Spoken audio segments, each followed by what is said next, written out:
弟兄姐妹们，大家平安. Kita akan mengawali ibadah pada malam hari ini dengan menyanyikan dari buku merah itu KPK nomor 91, Hormat bagi Allah, ayatnya yang pertama.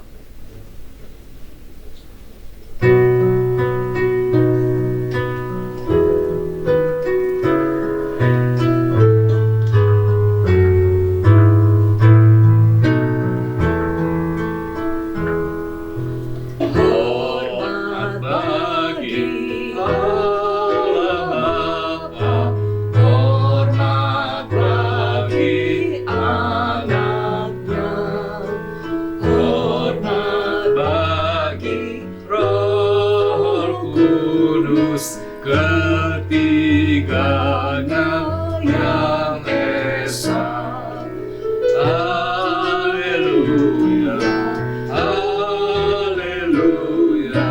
Ketiganya yang esa, haleluya, haleluya. Di seluruh dunia. Kita akan berdoa pembukaan yang dipimpin oleh Ibu Yohana. Kami silakan Ibu Yohana. Mari Bapak Ibu Saudara, dimanapun juga Bapak Ibu berada, kita akan satukan hati berdoa bersama-sama untuk memulai ibadah pada malam hari ini. Bapa di dalam surga, terima kasih Tuhan, Engkau Allah yang begitu mengasihi setiap Bapak Ibu usia indah. Tuhan, Engkau juga yang menghangatkan hati kami dengan kasih-Mu Tuhan, sehingga kami dilawat oleh Tuhan sendiri. Tuhan, pada malam hari ini ketika kami beribadah bersama-sama, Tuhan, Engkau juga yang merajut hati kami menjadi satu. Terlebih dahulu ampuni segala dosa dan kesalahan kami Tuhan. Sucikan kami dengan kuasa darah Yesus. Kami memohonkan Tuhan, agar ibadah kami diperkenan oleh Tuhan. Ucapan syukur kami boleh naik ke hadapan Tuhan seperti dupa yang harum yang boleh menyenangkan hati Tuhan saja. Terima kasih Tuhan. Hamba juga berdoa Tuhan, lawatlah, hadirlah, nyatakanlah diri-Mu di setiap rumah-rumah. Engkau maha hadir, Engkau tidak terbatas oleh ruang dan waktu. Terima kasih Bapa, terpujilah nama-Mu Tuhan, di dalam nama Yesus kami berdoa. Amin. Pembacaan Alkitab pada malam hari ini terambil dari Lukas 19 ayat 9 sampai ayatnya yang ke-10 yang akan saya bacakan bagi Bapak Ibu. Lukas 19 ayat 9 sampai 10. Kata Yesus kepadanya, "Hari ini telah terjadi keselamatan kepada rumah ini, karena orang ini pun anak Abraham. Sebab anak manusia datang untuk mencari dan menyelamatkan yang hilang." Demikianlah pembacaan Alkitab pada malam hari ini.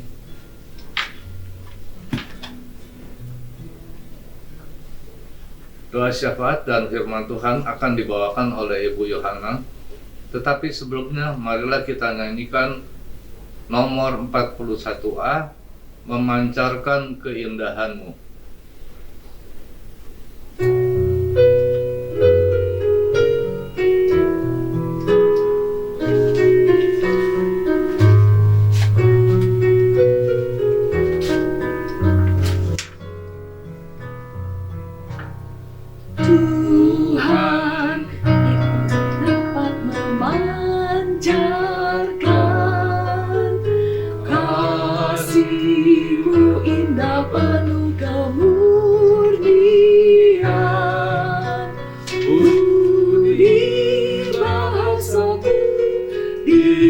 Dihaluskan rohmu hingga memancarkan keindahan. Budi bahasaku dihaluskan memancarkan keindahanmu. Mari Bapak Ibu, kita akan berdoa syafaat. Mari satukan hati berdoa. Bapa di dalam surga, ada kuasa ketika kami bersatu hati untuk bersama-sama berdoa bagi kondisi saat ini ya Tuhan.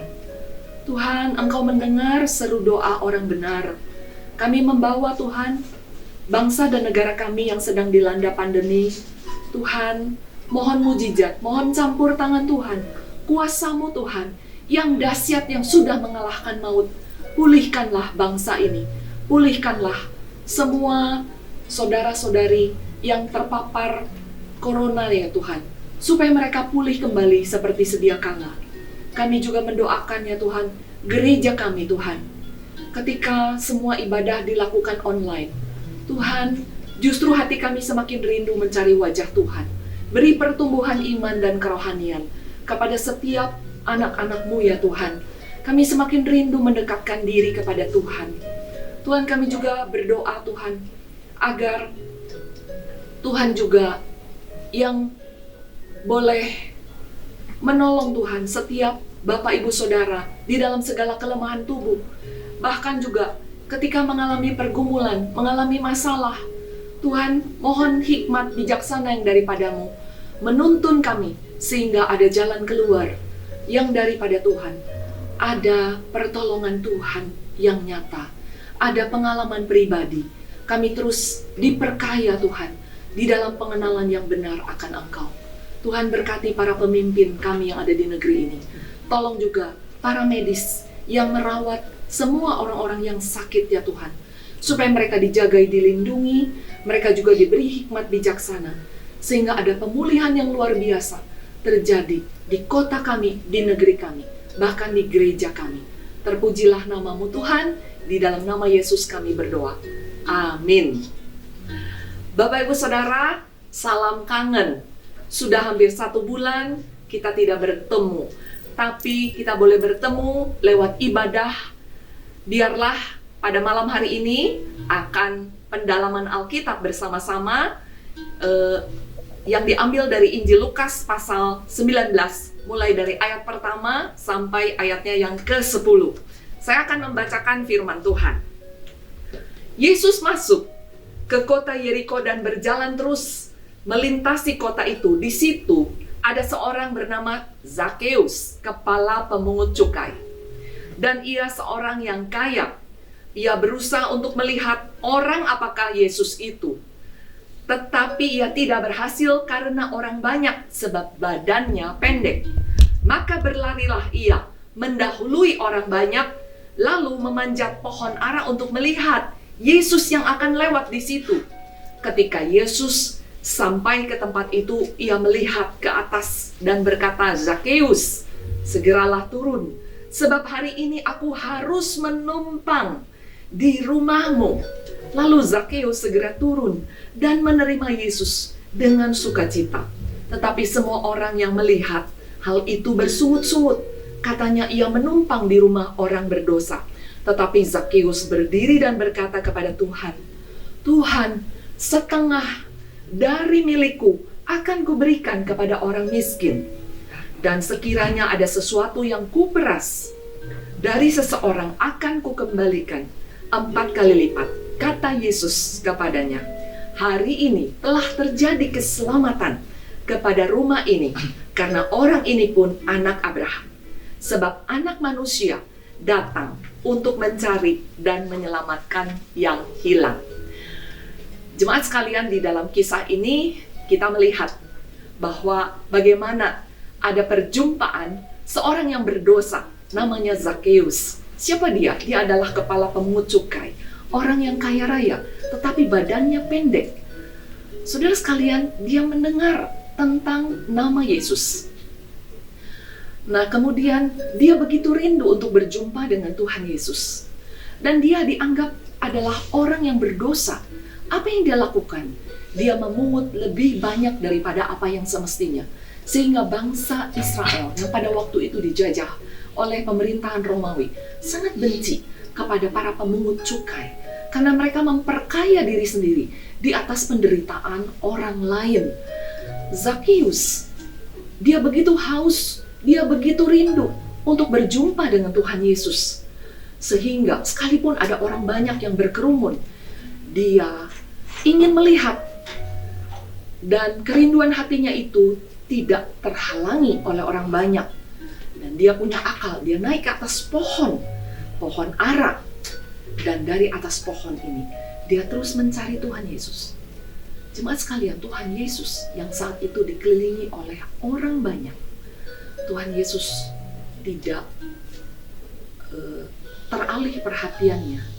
Tuhan Yesus sudah punya agenda, sudah punya tujuan ketika dia hadir datang ke kota Yeriko. Dia justru mencari orang yang membutuhkan Yesus. Yang dia cari justru adalah orang berdosa yang hancur hati. Dan dia lihat itu ada di dalam diri Zakius yang ada di atas pohon. Itu sebabnya Tuhan Yesus berjalan dan menghampiri pohon ara di mana Zakius berada. Dan saat itu juga Tuhan Yesus langsung menyebut nama Zakius, segeralah turun, karena pada hari ini juga aku harus menumpang di rumahmu. Jemaat sekalian, Tuhan Yesus, dia adalah Allah. Dia melihat ada satu kebutuhan kerinduan akan Tuhan.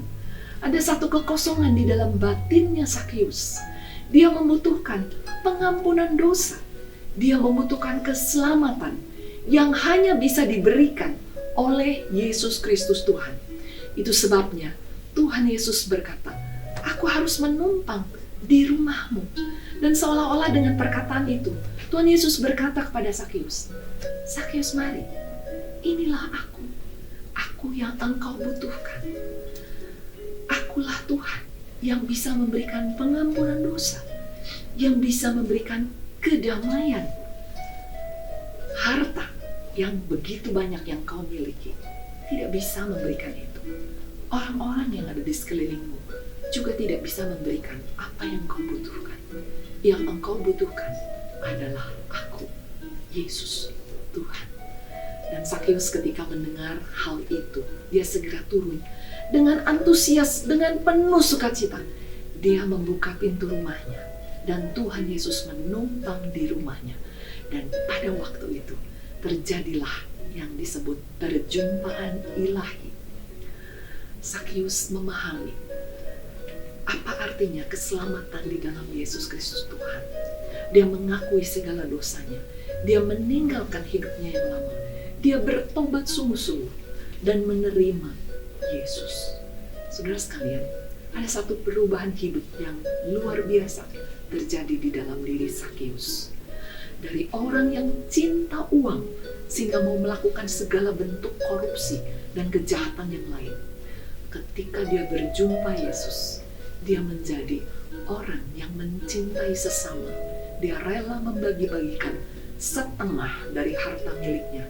Bahkan ada orang yang selama ini pernah diperas, dia ganti 4 kali lipat. Dan kemudian dari orang yang hanya memikirkan dirinya sendiri, orang yang serakah, tapi ketika dia berjumpa dengan Tuhan Yesus, dia menjadi hidup bagi Kristus, menyenangkan hati Kristus.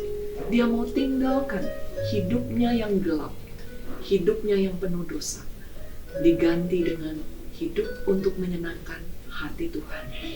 Begitu Yesus tinggal di dalam hidupnya, harta bukan lagi menjadi segala-galanya, tidak lagi menjadi nomor 1, tapi menjadi yang kesekian.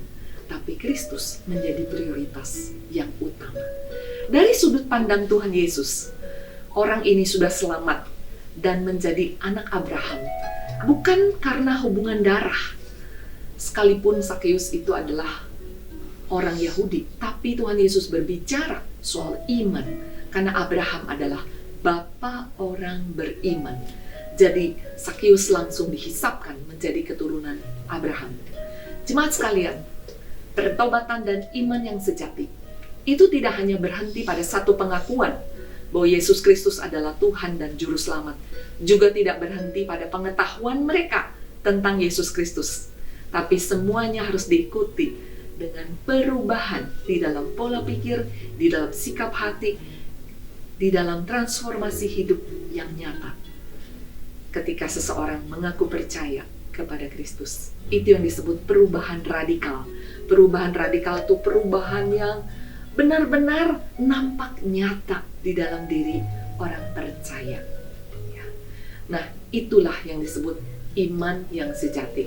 Dan ketika Kristus datang ke dunia ini, keselamatan Sakeus dan juga kita, orang-orang berdosa, menjadi penggenapan dari misi Tuhan Yesus ketika dia datang ke dunia ini. Bagaimana aplikasinya? Mungkin Bapak Ibu Saudara, kita semua sudah mengenal Tuhan Yesus, bahkan sudah dibaptis. Tapi maukah hidup Bapak Ibu kita semua diubahkan oleh Tuhan Yesus sehingga bisa lebih maksimal lagi dipakai untuk kemuliaan bagi nama Tuhan? Mari buka pintu hatimu. Biarkanlah Tuhan Yesus tinggal di dalam hatimu. Dan jadikan dia Raja, Tuhan, Juru Selamat. Dan saat ini, terimalah Tuhan Yesus sehingga dosa-dosa kita seluruhnya diampuni dan kita memperoleh keselamatan kekal dan hidup kita diubahkan menjadi semakin serupa dengan Yesus Kristus. Dan bagi kita yang telah percaya, bagaimana cara pandang kita terhadap orang-orang yang ada di sekeliling ketika melihat mereka tenggelam di dalam dosa? Apakah kita memandang mereka dengan kejijikan, dengan kebencian, dengan antipati, atau justru sebaliknya, kita memandang mereka dengan penuh belas kasihan dan berhasrat supaya Tuhan juga menolong dan mengeluarkan mereka dari semua ikatan-ikatan dosa? Dan yang terakhir, perubahan radikal apa? Perubahan total apa yang saudara alami sesudah saudara tinggal di dalam Kristus? Bagi saudara yang mungkin selama ini begitu cinta uang, atau mungkin saudara dikuasai dengan emosi negatif, kemarahan, kebencian, dendam, maukah saudara lepaskan itu semuanya dan dibaharui oleh Tuhan kita? Mari saya ajak kita berdoa bersama. Tuhan, terima kasih Tuhan untuk pendalaman Alkitab yang singkat pada malam hari ini. Tuhan, kami sama-sama mau komitmen ulang di hadapan Tuhan. Ampunilah segala dosa dan kesalahan kami, seperti Sakeus yang datang mencari Tuhan. Kami juga mencari Tuhan, sekalipun ada halangan dan rintangan. Kami mau lebih sungguh lagi Tuhan mencari Engkau Tuhan.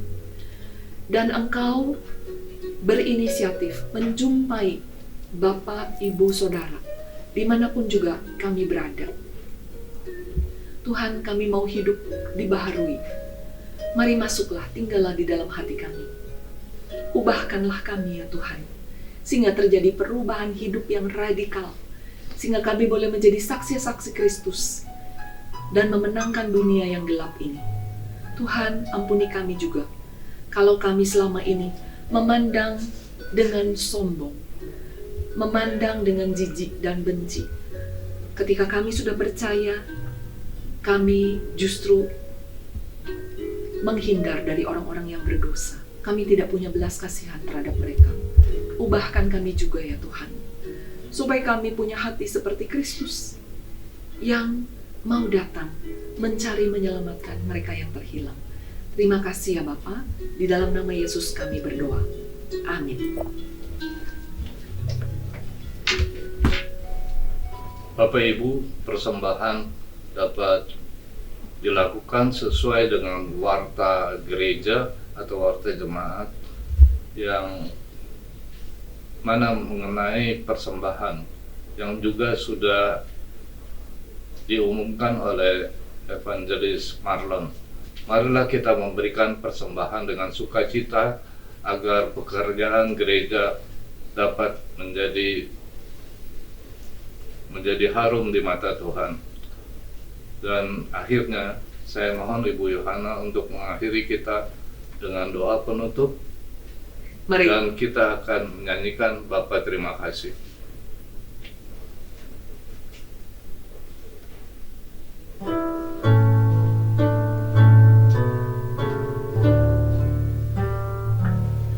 Bapa, terima kasih.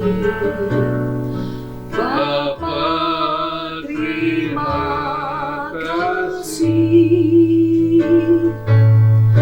Bapa di dalam surga, ku ucap terima kasih.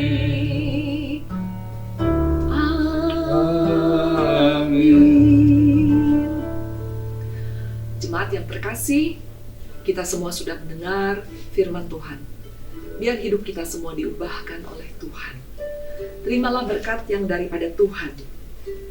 Bapak Ibu Saudara, Tuhan memberkati engkau dan melindungi kita semua. Tuhan menyinari kita semua dengan wajah-Nya dan memberi kita kasih karunia. Tuhan menghadapkan wajah-Nya kepada kita semua dan memberi kita semua damai sejahtera. Amin. Sampai jumpa, Tuhan memberkati.